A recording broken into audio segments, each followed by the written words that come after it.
If you're intimidated by South Asian cooking, keep watching. Pakistani MATAR PULAO with chicken karahi. I'm telling you, this is a comfort meal. We're first going to start out by sauteing our onions in oil. You want to wait till they're translucent and add in your chicken in. You want to cook them till they're a little bit white and then add in your ginger and garlic paste. In the meantime, you want to blend up some tomatoes and we're going to add a bunch of seasonings including turmeric, garam masala, and cumin. You're going to let your chicken come to a boil, add in some green chilies and some Greek yogurt. You want to keep cooking this until you start seeing the separation of the oil from the curry itself. As the chicken is cooking, we're going to start our matar pulao. We're going to start off by sauteing some onions along with some bay leaves and some cinnamon sticks. We're adding some cumin seeds, some whole black peppers, and some star anise. This rice is going to be so fragrant because you're cooking down the spices for a few minutes to get that flavor in. And I'm adding in some peas. You're going to add about 2.5 cups of water and you're going to let the water evaporate. Once you see no more water to the top, you're going to add in your lid and let it steam for about 20 minutes. Now for our chicken karahi, I'm just topping it off with some ginger, some cilantro, and that's it. The chicken is not only flavorful, but it is so tender and so juicy. Look at all that flavor from that curry. This is going to taste delicious. Now after 20 minutes, you're going to fluff your rice and then add the lid back on, steam it for another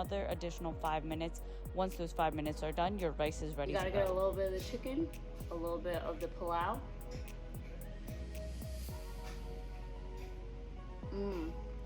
Oh yeah.